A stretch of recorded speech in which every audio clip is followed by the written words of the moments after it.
मैं अपनी आंखें पर्वतों की ओर लगाऊंगा। मुझे सहायता कहाँ से मिलेगी? मुझे सहायता यहोवा की ओर से मिलती है, जो आकाश और पृथ्वी का करता है। भजन संहिता 121, 1 से 2। हम सब ने हाल ही में नए वर्ष में प्रवेश किया है।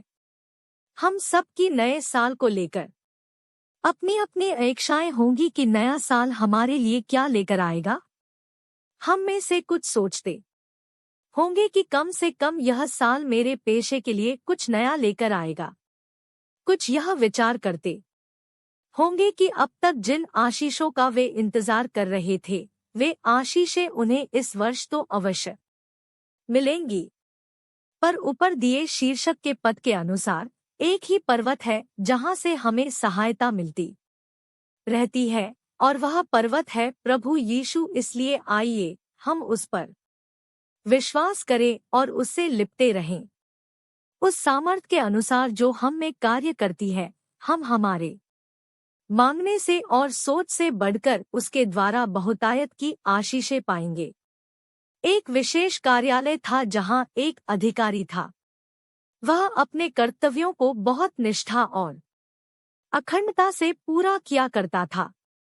पर जब उसके कनिष्ठों को तरक्की मिली, तब न उसकी विश्वसनीय सेवाओं को माना गया और न ही उसे अलग से कोई लाभ प्राप्त हुआ।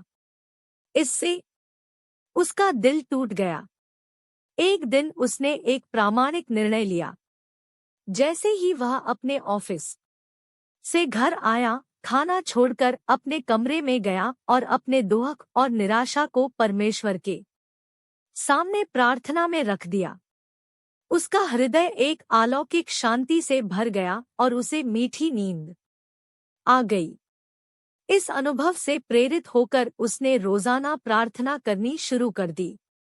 एक दिन उसकी कंपनी के एक उच्च अधिकारी ने आकस्मिक निरीक्षण किया। उसने सभी कर्मचारियों के प्रमाण पत्रों को देखा और जबरदस्त तरीके से यह महसूस किया कि जहां तक इस व्यक्ति की उन्नति और तनख्वाह आदि का संबंध है, उसके साथ बहुत अन्याय हुआ है। इस पहलू पर उसे संबंधित अधिकारियों से अपने प्रश्नों के संतोषजनक उत्तर नहीं मिल सके।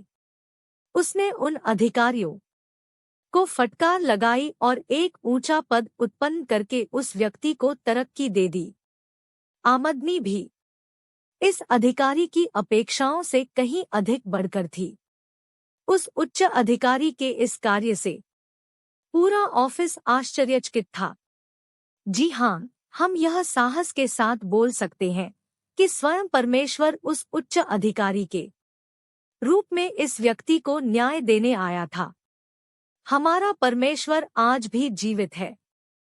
अगर आप भी इस अधिकारी की तरह परमेश्वर की मदद लेंगे तो आप भी इस पूरे वर्ष भर ऐसे ही आश्चर्यकर्म अनुभव करेंगे। वह आपकी सारी आवश्यकताओं को आशीषों में बदल देगा। प्रार्थना। प्रिय परमेश्वर, मेरे जीवन की बहुत सी जरूरतें हैं। क्या वह सारी आशीषें जिनका मैं बेसब्री से इंतजार करता हूँ, इस वर्ष मुझे मिलेंगी?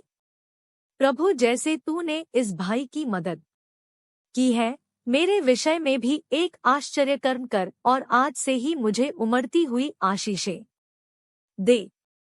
मेरी सारी जरूरतें इस वर्ष घनात्मकता से आश्चर्यजनक रूप से पूरी हों। मैं यह हमारे प्रभु यीशु के नाम में दावा करती हूँ। आमीन।